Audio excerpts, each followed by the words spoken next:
Hi viewers, welcome back to my channel. I am Dr. Shweta Karlapudi, obstetrician and gynecologist practicing at Sanjeevani Hospital, Pune. आज हम ऐसे topic discuss करने वाले हैं। ये मुझे बहुत पेशेंट्स मेरी ओपीडी में पूछते हैं एंड वीडियोस के नीचे भी इसके बारे में बहुत क्वेश्चंस पूछा गया है। That is what are the important exercises जो एक्सरसाइजेस करने से नॉर्मल डिलीवरी आसान हो जाते हैं एंड सक्सेसफुल हो जाते हैं।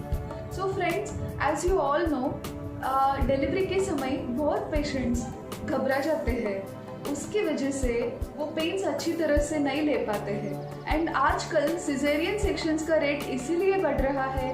The most important reason is unable to bear the pain. So ये पेन बेयर करने का जो स्ट्रेंथ है वो वुमेन में नहीं रहने की वजह से at the time of labour pain, instead of patient helping the baby to push down, वो घबरा जाते हैं। उसकी वजह से at the time of delivery complications आ रहा है, तो उसकी वजह से सी सेक्शन करना पड़ सकता है। तो आज हम ये डिस्कस करने वाले हैं नॉर्मल डिलीवरी के लिए हम कैसे प्रिपेयर हो जाए। जैसा हम कोई भी एग्ज़ाम के लिए 1 ईयर या 6 मंथ से प्रिपरेशन करते हैं, लेबर के लिए भी वैसा ही है। प्रेगनेंसी एक 9 मंथ्स ड्यूरेशन होते हैं। सो ये 9 मंथ से डे 1 से from the first day of the first month each and every day is important for you. So जैसा अंदर बेबी डेवलप होते हैं और रेडी हो जाते हैं डिलीवरी के लिए, मदर भी not only physically mentally emotionally तैयार हो जाना चाहिए। You have to improve your fitness and endurance so that you are ready at the time of delivery to give appropriate power to push the baby. Okay, so आज हम ये discuss करेंगे ये pregnancy related exercises not only delivery but pregnancy में क्या क्या हमको benefits दे सकते हैं। The first and the foremost is सब पेशेंट्स फ्रॉम द डे 1, इसके लिए कुछ कॉन्ट्रा इंडिकेशंस नहीं, मतलब ये जो एक्सरसाइज है ये सब लोग कर सकते हैं। That is walking during pregnancy is very very important because walk करने से लेग्स में ब्लड सर्कुलेशन इम्प्रूव होते हैं। Not only the legs, walk करते समय आपका हैंड्स भी मूव होते हैं। You will walk at the same time you will breathe. Walk करते समय बॉडी में सर्कुलेशन इम्प्रूव होते हैं। Each and every cell of our body will be supplied with maximum amount of oxygen. So baby को भी इतना अच्छा oxygen जाएगा एंड उनका ऑक्सीजन लेवल्स बढ़ेगा एंड ऑक्सीजन फ्री रेडिकल्स जो रहता है, जो टॉक्सिक सब्सटेंसेस हमारा बॉडी में, ये ब्रीद आउट करने की वजह से मोस्ट ऑफ द टाइम्स ये टॉक्सिन्स जो है वो बॉडी से क्लियर हो जाते हैं। एंड दूसरा चीज़ जो प्रेगनेंसी इंड्यूस्ड हाइपरटेंशन बोलते हैं, बीपी बढ़ते हैं किसी किसी में प्रेगनेंसी के समय, ये भी हम प्रिवेंट कर सकते हैं वॉकिंग करने से। एंड वॉक करते समय आप अच्छा सा ब्रीथ करोगे एंड इससे लेग मसल्स का स्ट्रेंथ इम्प्रूव करेगा एंड आपका ओवरऑल फिटनेस इम्प्रूव हो जाएगा। And the second most important thing is आप थ्रू आउट द प्रेगनेंसी अच्छा हाइड्रेटेड रहना चाहिए, पानी अच्छे से पीना चाहिए। Not only water, any type of fluids you can take, but we all know initial months of pregnancy में ये बहुत डिफिकल्ट रहता है because most of the women nausea vomiting से सफ़र होते हैं, उसको पानी पीना बहुत मुश्किल होता है। सो फ्रेंड्स, पानी पीना ऐसे ज़रूरत नहीं, आपको जो पसंद है, coconut water, lemon juice, anything, soups, so कौन सा भी तरीके का फ्लूइड्स आप लेते रहना चाहिए। And you have to go for your regular follow up visits. This is also very very important because अंदर बेबी के साथ क्या हो रहा है, आपका वेट गेन कैसा है, ब्लड प्रेशर कैसा है, ये सारा चीज़ें every visit of your pregnancy आपका डॉक्टर चेक कर सकते हैं। एंड सपोज डॉक्टर को कुछ डाउट आया है, अकॉर्डिंगली वो आपको प्रॉपर एडवाइस दे सकते हैं। आपका blood sugars, thyroid and the most important multivitamins जो आयरन कैल्शियम मेडिकेशन आपका डॉक्टर देते हैं, ये सारा चीज़ें आप अच्छी तरह से लेना चाहिए। एंड डिलीवरी के लिए ये 3 P's जो है, power, passage and passenger. Power means mother delivery के समय जो कंट्रैक्शंस, यूट्रस का कंट्रैक्शंस के साथ सपोज मदर का भी जो एब्डोमिनल स्ट्रेंथ ऐड हो गया तो इजीली बेबी बाहर आ सकते हैं। ये स्ट्रेंथ कैसा बढ़ाएगा हम आज डिस्कस करने वाले हैं। And second is the baby passenger. So baby का वेट एंड बेबी का पोजीशन ये भी इंपॉर्टेंट फैक्टर्स रहता है। सो दैट इज़ वाई कभी कभी मोस्ट ऑफ द पेशेंट्स मुझे इनिशियली पूछते हैं सेकेंड थर्ड मंथ में ही, डॉक्टर मेरा नॉर्मल डिलीवरी हो जाएगा ना, कुछ कॉम्प्लिकेशन है। So at that time second third और एटलीस्ट एट सेवेंथ मंथ तक भी हम बता नहीं सकते हैं। जो भी है नॉर्मल डिलीवरी का पोजीशन बेबी 9th मंथ में, दैट टू 36-37 वीक्स के बाद बेबी का हेड जब बर्थ कैनाल के अंदर जाते हैं उसको हम एंगेजमेंट बोलते हैं। एंड देन बेबी का पोजीशन होता है नॉर्मल डिलीवरी के लिए, बेबी विल बी रेडी।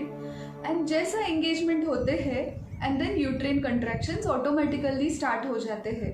कभी भी नेचुरल लेबर पेन स्टार्ट हो गया अपने आप तो डिलीवरी का सक्सेस रेट ऑटोमेटिकली बढ़ता है। एंड पैसेंजर हो गया, पवर हो गया, and then the passage. So the shape of our birth canal and the size it varies from individual to individual. ये जो मसल्स है, पेल्विक एरिया का जो मसल्स है, इसको कैसा हम स्ट्रेंथन करेंगे, ये एरिया को हम कैसा वाइड कर सकते हैं, जो एक्चुअली ये जो साइज एंड जो शेप है ये हमारा जेनेटिकली डिजाइन रहता है हर किसी का, बट हमारी तरफ से हम क्या कर सकते हैं, इसको नॉर्मल डिलीवरी के अनुसार चेंज कर सकते हैं। इसका भी थोड़े एक्सरसाइजेस है। सो फ्रेंड्स, आज हमारे साथ है doctor Megha Bakliwal. She is a medical yoga therapist and she is certified in training pregnant women for prenatal yoga. हमारा हॉस्पिटल में 20 ईयर्स से वो अभी सर्विस दे रहा है। ये वीडियो करने का आज ये इम्पॉर्टेंट हमारा जो आइडिया क्यों है कि बिकॉज ऑफ दिस कोविड हम ये लामाजी या प्रेगनेंसी योगा क्लासेस नहीं ले पा रहा है। ये वीडियो करने से ये बेनिफिट हम हमारा पेशेंट्स को और व्यूअर्स को देना चाहते हैं। सो फ्रेंड्स, आप मेघा मैडम से ये सारा एक्सरसाइजेस सीख के ले लीजिए और आप घर पे कर सकते हैं। सो फ्रेंड्स कम। श्वेता मैडम ने आज आपको एक्सरसाइजेस क्यों करनी है, प्राणायाम क्यों करना है, इसके बारे में डिटेल बता दिया है। तो हम थोड़ा इसके आगे जाएंगे। कुछ क्वेश्चंस होते हैं, कुछ आंसर्स क्वेश्चंस होते हैं पेशेंट्स के, उनके बारे में भी हम थोड़ी सी अभी बात करेंगे, क्योंकि इम्पोर्टेंस क्या है वो सब श्वेता मैडम ने आपको बता दिया। तो हम आपका ज़्यादा टाइम नहीं लेते हुए डायरेक्ट पॉइंट पे आएंगे और आगे की बात करेंगे। तो सबसे आपने पूछा कि एक्सरसाइजेस कब से स्टार्ट करनी है, क्या करना है ना। तो जो एक्सरसाइजेस होती है वो प्राणायाम जो है वो आप डे फर्स्ट से, या मैं तो बोलूँगी कि प्रेगनेंसी रहने से पहले क्यों आप अभी से स्टार्ट कर सकते हैं। प्राणायाम के लिए कोई ये नहीं है कि आपको कब स्टार्ट करना है, कब नहीं करना है। बस कुछ प्राणायाम है जो आपको प्रेगनेंसी में नहीं करना है, वो मैं आपको बताऊंगी। तो प्राणायाम तो आप कभी से भी स्टार्ट कर सकते हैं, प्रेगनेंसी रहने से पहले से भी। सिर्फ जो है योगा जो है, मतलब जो एक्सरसाइजेस है, ये हमको सेकंड ट्राइमेस्टर से स्टार्ट करनी है। मैम, तो ये जो प्राणायाम है इसका एक आइडियल टाइम रहता है क्या? दिन में कौन सा टाइम में हम प्राणायाम या जो भी एक्सरसाइजेस है ये कब कर सकते हैं? देखिए मैडम, प्राणायाम करने के लिए कोई टाइमिंग नहीं है वैसे तो, लेकिन आइडियल टाइम जो बताया गया है उसको अगर आप मॉर्निंग आवर्स में करेंगे तो ज़्यादा बेटर है, क्योंकि उस टाइम में सन राइज होता है। सन की मैक्सिमम और पॉजिटिव एनर्जी हमारे पास मैक्सिमम होती है उस टाइम में। तो ऐसे मतलब योगिक शास्त्र में भी ऐसे बताया है कि एक्सरसाइज के लिए, चाहे प्राणायाम हो, चाहे योगासन हो, सूर्य नमस्कार जो भी हो, उसके लिए आइडियल टाइमिंग मॉर्निंग आवर्स में है। लेकिन अगर आपके पास मॉर्निंग में टाइम नहीं है, आप किसी वजह से मॉर्निंग में नहीं कर पा रहे, तो आप दिन के किसी भी टाइमिंग में कर सकते हैं। सिर्फ खाने की इमीडिएटली बात नहीं करना है। 1.5 से 2 घंटे का आप इसमें टाइम दीजिए तो वो एक्सरसाइज के लिए, प्राणायाम के लिए बेटर रहेगा। मैडम, बहुत पेशेंट्स मुझे ओपीडी में पूछते हैं डिनर करने के बाद बहुत लोग वॉक करते हैं, ये करना सही है क्या? डिनर के बाद और लंच के बाद दोनों की भी बात आप वॉक कर सकते हैं, लेकिन उसको हम स्लो वॉक बोलते हैं। जैसे कि बिल्कुल स्लोली वॉक करना, क्योंकि आपने खाना खाया है तो आपकी जो डाइजेस्टिव सिस्टम की जो पूरी एनर्जी है वो खाना पचाने की तरफ है। लेकिन अगर आप उस टाइम में वॉक करेंगे तो हार्ट पे लोड आएगा, इसलिए खाने के इमीडिएटली बाद अगर आपको वॉक करना है तो आप उसको थोड़ा लेजर वॉक या स्लो वॉक कीजिए। उसके बाद में आप रूटीन वॉक 30 to 45 मिनट्स तक कर सकते हैं, मॉर्निंग में भी या इवनिंग में भी, आफ्टर लंच या डिनर। सो व्यूअर्स, खाना खाने के बाद वॉक को आप एक्सरसाइज नहीं कंसिडर करने का। Exercise walking is different. वो आप खाना खाने से पहले और एटलीस्ट खाना खाने का 2 घंटे के बाद ही कर सकते हैं। खाना खाने के बाद थोड़ा डाइजेशन अच्छा होने के लिए किसी किसी का हैवी लगता है ना, स्पेशली ड्यूरिंग प्रेगनेंसी, उसके लिए आप ऐसा 5 to 10 मिनट्स थोड़ा घर के अंदर ही कैजुअल वॉक कर सकते हैं, बट खाना खाने के बाद ज़्यादा देर वॉक नहीं करना चाहिए। एंड मैडम, प्राणायाम के बारे में तो हमने एक अच्छा वीडियो बनाया ना। हाँ, लास्ट वीडियो में हमने प्राणायाम के बारे में डिटेल में बताया है कि प्राणायाम के बेनिफिट्स क्या है, क्यों करना चाहिए, कैसे करना चाहिए। इसका आप लास्ट हमारे जो पहले के वीडियोस है उस पर जाके देखिए, इसके बारे में हमने डिटेल में बताया है। प्राणायाम भी इसमें हमने डिटेल में लिया है, आप इसको व्यू कर सकते हैं। मैम, प्राणायाम में कौन सी वैरायटी है जो हम प्रेगनेंसी में बिल्कुल नहीं कर सकते? बहुत अच्छा क्वेश्चन पूछा मैडम आपने। ये जो प्राणायाम है इसमें रूटीन में हम करते हैं, एक तो डीप ब्रीथिंग बहुत अच्छा है जिसको हम करते हैं, अनुलोम विलोम करते हैं। लेकिन कपालभाति जो है, जो पेट पे ज़्यादा स्ट्रेस आता है, तो इसको हम प्रेगनेंसी में अवॉइड करना है। और जैसे कुंभक और रेचक बोलते हैं, मतलब जिसमें हम होल्ड करके रखते हैं, वो आपको नहीं करना है। So the breath should flow in and flow out very freely. और ब्रीदिंग जो आप करते हैं ना, अनुलोम विलोम, ये जो प्राणायाम लास्ट वीडियो मैं नीचे लिंक में भी देती हूँ, वो देख के आप कर सकते हैं। कपालभाति एक्सरसाइज तो बिल्कुल नहीं करना है प्रेगनेंसी में। And there are some conditions in pregnancy जिसमें हम एक्सरसाइज, प्राणायाम तो सब लोग कर सकते हैं ना मैम, उसका कुछ कॉन्ट्रा इंडिकेशन नहीं? प्राणायाम का कोई कॉन्ट्रा इंडिकेशन नहीं है, सिर्फ मैंने जो बताया कि कपालभाति प्रेगनेंसी में आपको नहीं करना है। और योगा जो है, मतलब योगिक एक्सरसाइजेज जो है, वो भी किसी हद तक, मतलब कोई पेशेंट को लिमिटेशंस आते हैं, जैसे जिनका प्री मैच्योर डिलीवरी का अगर कुछ चांस है, जिनका अगर प्लासेंटा प्रीविया है, मतलब प्लासेंटा नीचे की साइड में है, या जिनको सर्वाइकल स्टिच या और स्टैटनिंग बोलते हैं, वो अगर मतलब टाका जो डाला है बोलते हैं, वो अगर डाला है, तो उन लोगों को एक्सरसाइजेस नहीं करनी है। और अगर आपके गायनेकोलॉजिस्ट ने कुछ स्पेशल आपकी कंडीशन है जिसके लिए आपको बोला है कि आप बस कंप्लीट बेड रेस्ट कीजिए, तो इसमें आप योगा मत कीजिए, प्राणायाम तो कर सकते हैं। Thank you madam. एंड अभी जो हम आने वाले हैं एक्सरसाइजेस जो नॉर्मल डिलीवरी के लिए हेल्प करें, ये एक्सरसाइजेस क्या होता है, कब से हम स्टार्ट कर सकते हैं, इसका एडवांटेजेस क्या है, आप एक बार हमारे व्यूअर्स को बता दीजिए। ये श्योर। एक्सरसाइज जो है वो आपको मैंने जस्ट अभी 2 मिनट पहले बताया कि आप सेकंड ट्राइमेस्टर से स्टार्ट कर दीजिए। अगर आपका सब ठीक है, मतलब जैसे कि कॉन्ट्रा इंडिकेशंस कोई नहीं है, तो आप सेकंड ट्राइमेस्टर से पूरे एक्सरसाइजेस सब कर सकते हैं।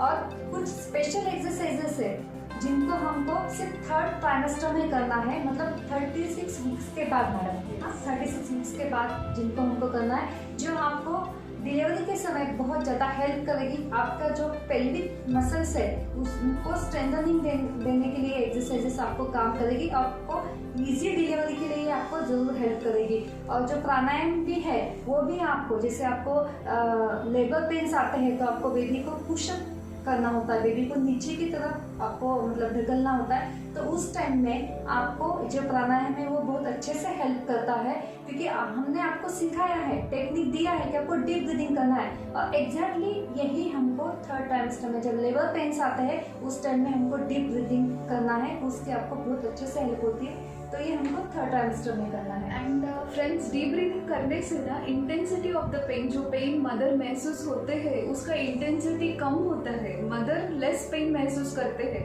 एवरी टाइम पेन आते हैं तब मदर डीप ब्रीथ करने की वजह से उनका पेन कम महसूस होता है, तो वो अच्छा सा ब्रीथ करने से बेबी की तरफ ऑक्सीजन जाएगा। एंड लेबर में तो हम बेबी का हार्ट बीट्स मॉनिटर करते रहते हैं ना, तो ये हार्ट बीट्स कम ज़्यादा हुआ तो हम भी ज़्यादा देर नहीं रुक सकते हैं, बेबी को नुकसान हो सकता है ना। तो इसीलिए आप ब्रीदिंग एक्सरसाइजेस जो है, जैसा मैडम ने बोला, डे 1 से शुरू कीजिए। एंड जो एक्सरसाइजेस डिलीवरी के लिए मदद होते हैं वो मोस्टली 9th मंथ में यूजफुल होता है। So friends, let us see the demonstration of these exercises. Thank you. आइए अब एक्सरसाइज की शुरुआत हम करने वाले हैं। तो एक्सरसाइज करने से पहले हम थोड़ा सा वार्म अप कर लेते हैं ताकि हमारा ब्लड सर्कुलेशन जो है वो नॉर्मल में रहे, रूटीन में रहे। तो ये very simple warm up exercise है जो आप फर्स्ट ट्राइमेस्टर से कर सकते हैं till the end, till the delivery. Okay, सबसे पहले हम दोनों हाथ स्लोली आगे के साइड में लाएंगे, हाथ बिल्कुल स्ट्रेट, दोनों पैर में सेम डिस्टेंस, बॉडी पीछे की स्ट्रेट, सांस छोड़ते हुए हाथ की जो उंगलियां हैं वो नीचे की साइड में, पंजा नीचे की साइड में, सांस लेते हुए ऊपर, ऐसे हमको 3 बार करना है। Very slowly. आप भूलना नहीं है कि आपकी प्रेगनेंसी है, इसलिए एक्सरसाइज आपकी जो भी कर रहे हैं बिल्कुल स्लोली होना चाहिए। थोड़े से दोनों हाथों को घुमा देंगे क्लॉकवाइज एंड एंटी क्लॉकवाइज। ऐसा करने से हमारे हैंड की हर जॉइंट की, हर मसल की मूवमेंट हो रही है। अभी हम धीरे से दोनों हाथों की मुट्ठी बंद करेंगे, छोड़ेंगे, बंद करेंगे, छोड़ेंगे। ये सब हमको 3 बार करना है, 3 टाइम्स। ओके। अभी दोनों हाथ हमने इसे बंद कर दिए हैं और इसको हम शोल्डर के ऊपर रखेंगे एंड स्लोली सांस लेते हुए दोनों हाथों को एक दूसरे के नजदीक लाते हुए कान के पीछे से क्लॉकवाइज घुमाएंगे। इसे हम 3 बार करेंगे क्लॉकवाइज एंड 3 बार करेंगे इसको anti clockwise. Very good. Slowly follow कीजिए।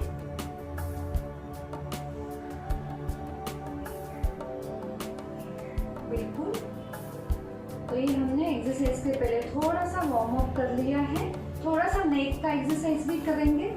ये जो दोनों हाथ है इसको आप आपके कमर पे रखिए और स्लोली आपको नेक सांस लेते हुए पीछे की साइड में, सांस छोड़ते हुए नीचे, inhale and up, exhale and down. इसको हम 3 बार करेंगे वेरी स्लोली। फिर नेक को थोड़ा सा रोटेट करेंगे to your left very slowly, centre and then to your right, again centre. इसे भी हम 3 बार रिपीट करेंगे। अभी एक बात देखिए कि आपको नेक रोटेट करते वक्त आपकी बॉडी जो है उसको मूव नहीं करना है। जैसे अभी नेक रोटेट करें तो इसके साथ मुझे मूव नहीं होना है, सिर्फ नेक का रोटेशन रहेगा। जैसे ये कर रहे हैं, ओनली नेक रोटेशन, बॉडी की मूवमेंट नहीं तो आपकी बॉडी मूव करेगी, नेक रोटेट नहीं होगी। ये गलती बहुत बार हो जाती है, इसलिए मैंने आपको ये बताना जरूरी समझा। तो ये हमने सिंपल एक्सरसाइज करी। अभी हमने वार्म अप किया, अब हम एक्सरसाइज स्टार्ट करेंगे। एक्सरसाइज में हम कुछ स्टैंडिंग एक्सरसाइज, कुछ सिटिंग और कुछ स्लीपिंग एक्सरसाइजेस करने वाली है। तो अभी आपको ये ध्यान रखना है कि आपकी प्रेगनेंसी है तो एक्सरसाइज करते वक्त आप वॉल का सपोर्ट आपको लेना है। मतलब किसी वॉल के सपोर्ट से आप एक्सरसाइज कीजिए। क्या होता है, जैसे कि अगर हम ताड़ासन या वृक्षासन कर रहे हैं और ऐसे करते वक्त हमारा बैलेंस गया तो पैर जोर से नीचे आता है और फिर आपको ऐसे थोड़ा सा स्टमक में क्रैम्प हो सकता है। इसलिए आपको क्या करना है कि बिल्कुल धीरे से एक्सरसाइज करनी है और वॉल पर सपोर्ट नहीं छोड़ना है ताकि आप कंफर्टेबल फील कर सको और आपको कोई पेन ना हो। ठीक है, तो अभी हम स्टैंडिंग एक्सरसाइज स्टार्ट करते हैं। सबसे पहले हम करेंगे ताड़ासन। इसके इंस्ट्रक्शन आप देख लीजिए, बहुत जरूरी है, उसके हिसाब से आप फॉलो कीजिए। दोनों पैर में आपके जो शोल्डर्स है उतना डिस्टेंस आपको रखना है और स्लोली दोनों हाथ सांस लेते हुए ऊपर की तरफ लीजिए। अभी इसमें आपको क्या करना है कि आपका ये जो स्पाइन है, ये स्पाइन आपको स्ट्रेट रखना है बिल्कुल, और दोनों हाथ आपने ऊपर की तरफ लिए हैं, हाथ कान की तरफ पीछे की साइड में, दोनों पैर नीचे और दोनों पैर बिल्कुल जमीन पे स्ट्रेट रखना है और होल्ड टिल 10 काउंट्स। अभी आपको अगर ऐसे लग रहा है आपका बिगिनर है, आपने पहले कभी किया नहीं है, तो आपको 10 काउंट्स होल्ड नहीं होंगे। हाथ को अगर यहाँ पे आपको दर्द हो रहा है तो आप स्लोली इसे नीचे ले सकते हैं। जैसे आप डेली प्रैक्टिस करते जाएंगे तो आपको इसकी प्रैक्टिस होगी कि 10 काउंट्स तक करने तक भी आपको यहाँ पे दर्द नहीं होगा। तो ऐसे ताड़ासन है, स्पाइन स्ट्रेट रखना है। ये करने से जो पेशेंट बोलते हैं हमेशा कि प्रेगनेंसी में उनको बैकएक होता है, बहुत बैकएक की प्रॉब्लम तो कॉमन है, हर कोई बोलता है कि मुझे बैकएक है, बैकएक है। बैकएक क्यों होता है? बहुत बार बैकएक हमारे गलत पोस्चर की वजह से होता है। हम थोड़ा सा झुक के चलते हैं, चेयर पे बैठते वक्त भी थोड़ा सा झुक के बैठते हैं, सोते वक्त भी हमारी पोजीशन थोड़ी सी आड़ी टेढ़ी होती है। तो सबसे मेन जो है बैकएक होने की वजह से कि हमारा पोस्चर करेक्ट नहीं है। तो ये जो ताड़ासन करते हैं इसमें आपका पोस्चर, आपका जो स्पाइन है ये बिल्कुल स्ट्रेट रहेगा और जो वहाँ की मसल्स है उनको थोड़ी स्ट्रेंथ मिलेगी और आपका बैक एक 100% कम होने को आपको हेल्प होगी। तो इसको आपको डेली करना है, राइट फ्रॉम द आपके डे फर्स्ट प्रेगनेंसी से टिल डिलीवरी आप ये ताड़ासन करना है, ये जरूरी है। इसलिए हमने हमारे आज के वीडियो में इसको इंक्लूड किया है। तो एक बार वापस मैं आपको बताती हूँ। सांस लेते हुए दोनों हाथ ऊपर की साइड में और hold till 10 counts. Spine straight, दोनों हाथ कान के पीछे, और हो सके उसको ऊपर स्ट्रेच करने की कोशिश कीजिए, लेकिन ध्यान रखिए कि आपको यहाँ पे ज्यादा स्ट्रेन नहीं आना चाहिए। स्ट्रेच करना है तो ज्यादा स्ट्रेन नहीं आना चाहिए। आपकी प्रेगनेंसी इसे मत भूलिए। Hold till 10 counts. 1 2 3 4 5 6 7 8 9 and 10। Slowly down. हर योगासन का एक ये है रूल बोल सकते हैं, करते वक्त हम जैसे कर रहे हैं वैसे ही रिवर्स ऑर्डर में हमको वापस आना है। हमने हाथ ऐसे ऊपर लिए थे, इसको हाथ ऐसे तुरंत नीचे मत कीजिए। ऐसे हाथ ऊपर लिए हैं, ऐसे ही नीचे आइए, तो आपका वो आसन, वो साइकिल कंप्लीट हुआ। हमने सबसे पहले किया ताड़ासन। अभी हम थोड़ा, लेडीज की कंप्लेंट है कि ये काफ मसल में बहुत ज्यादा पेन होता है, यहाँ पे गोले आते हैं। ऐसे लेडीज बोलते हैं कि मेरे पैर में गोले आ रहे हैं, पता नहीं यहाँ पे मुझे क्यों दुख रहा है, काफ मसल में बहुत ज्यादा पेन है। तो इसके लिए आपको काफ मसल का स्ट्रेचिंग जरूरी है। उसमें एक सीटिंग की एक्सरसाइज है, वो भी मैं आपको बताने वाली हूँ। लेकिन ताड़ासन का और एक सब टाइप है, ऊर्ध्व ताड़ासन, जिससे आपका काफ मसल का स्ट्रेचिंग होगा।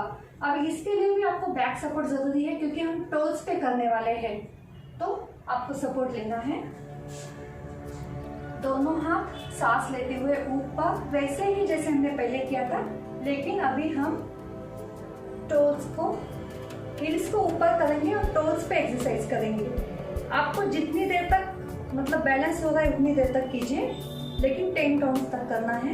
1 2 3 4 5 6 7 8 9 and 10। Slowly down.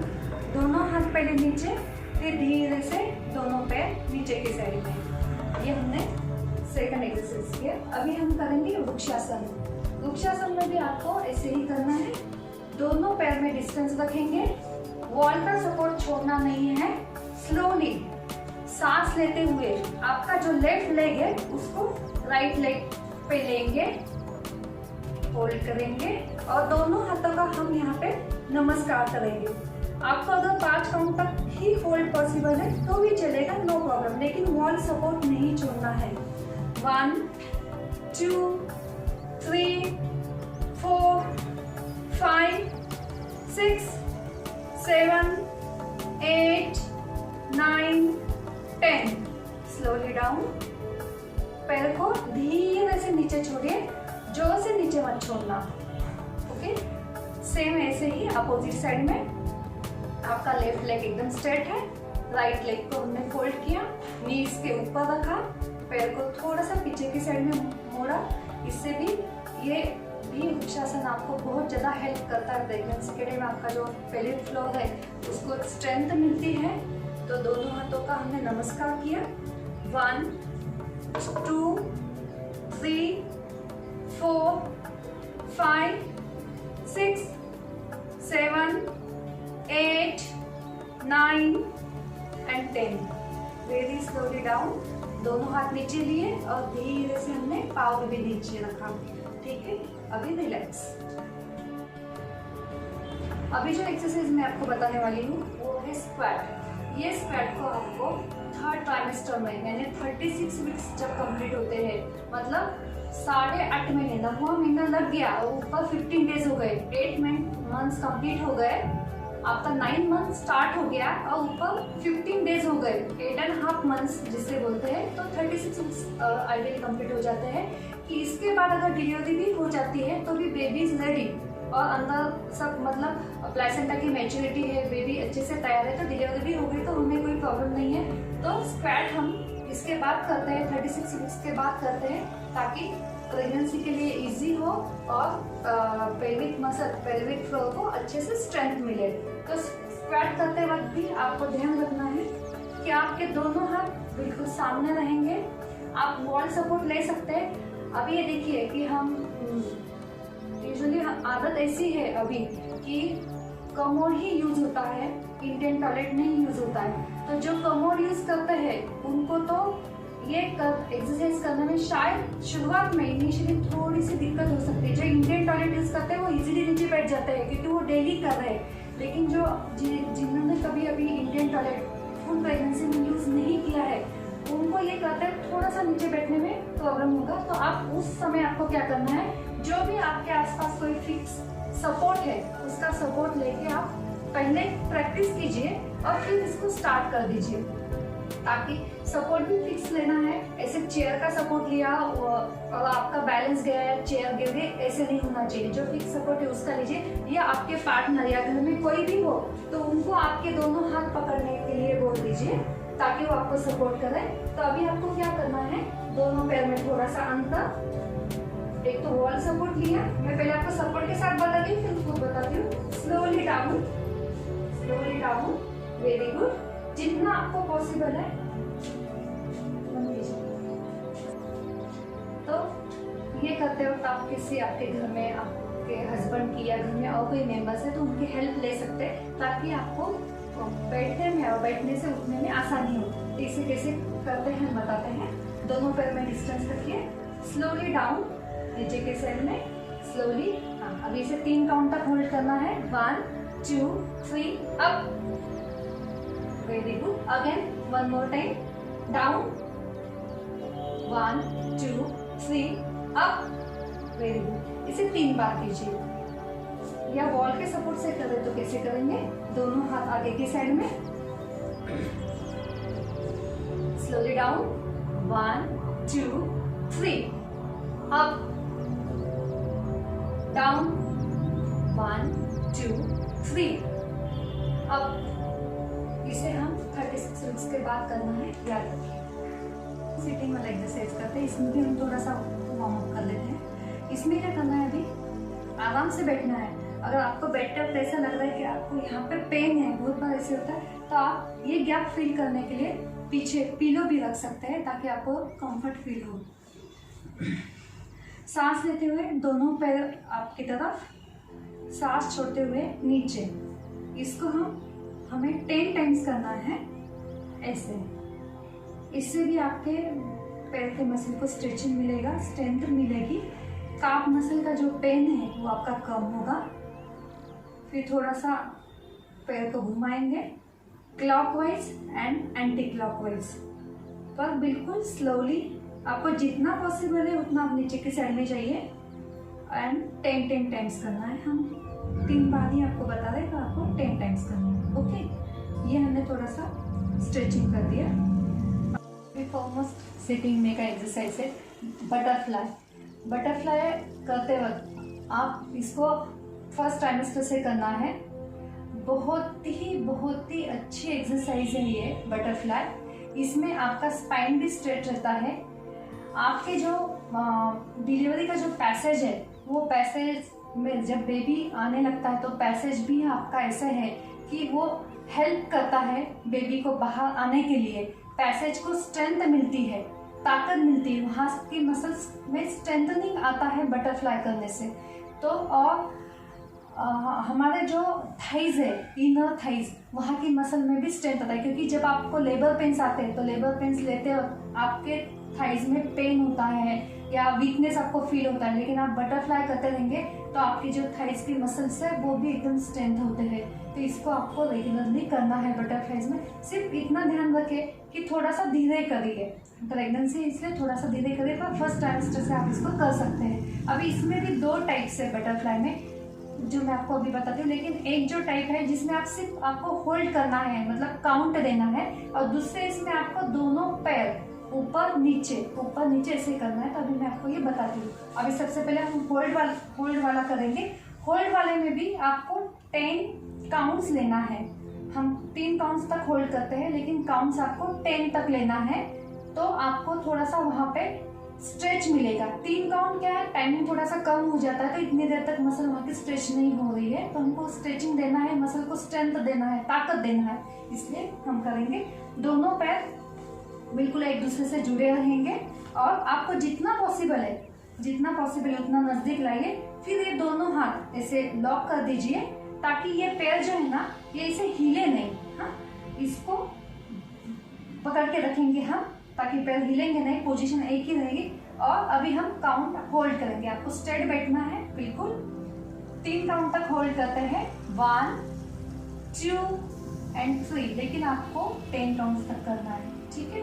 ये बटरफ्लाई 1 किया और 2 में क्या करना है,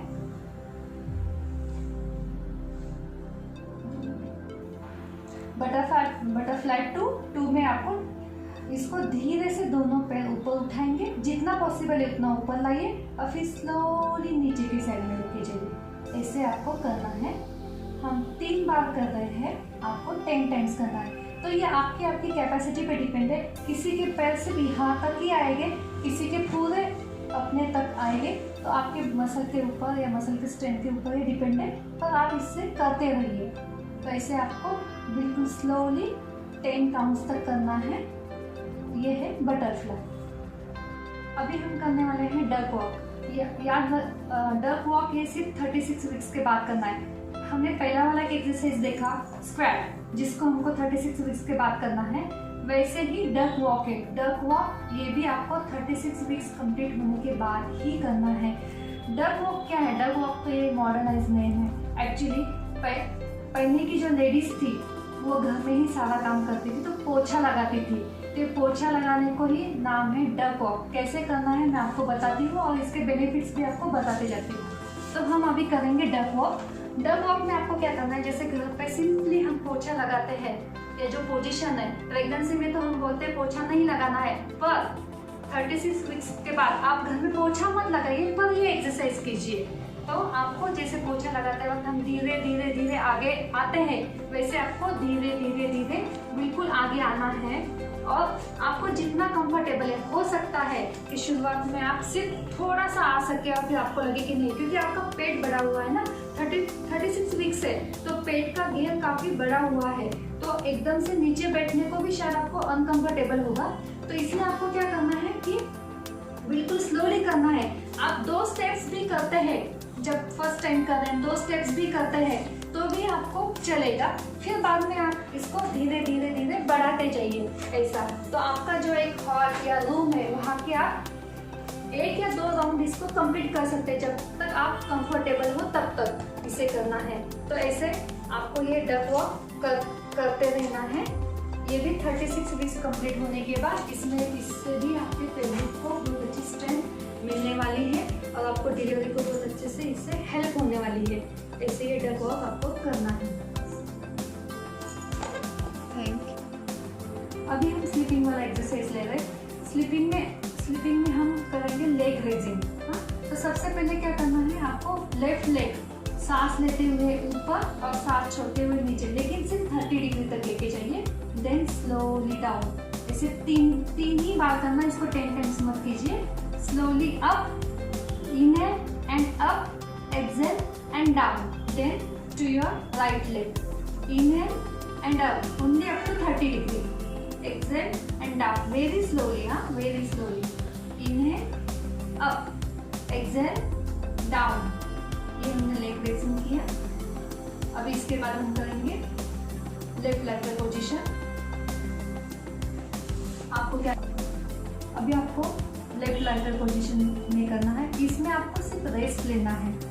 आपकी सब एक्सरसाइजेस जो आप अभी आपने किया है, जो भी प्रेगनेंसी में करनी है एक्सरसाइजेस वो आपने किया है, तो अभी आपको थोड़ी रेस्ट चाहिए। तो रेस्ट हम लेफ्ट लेग पोजीशन में लेंगे। आपके गायनेकोलॉजिस्ट, आपके डॉक्टर आपको 2nd ट्राइमेस्टर से ही बोलते हैं कि आप लेफ्ट लेग पोजीशन पे सोइए।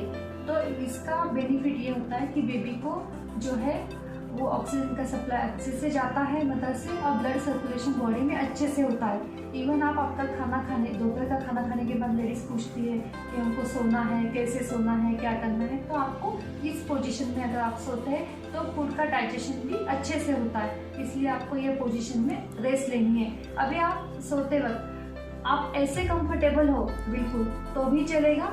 आप सर के नीचे हाथ लेके भी सो सकते हैं, या आपको अगर पिलो की आदत है, बिना पिलो के आप नहीं रेस्ट कर सकते तो आप सर के नीचे पिलो भी ले सकते हैं।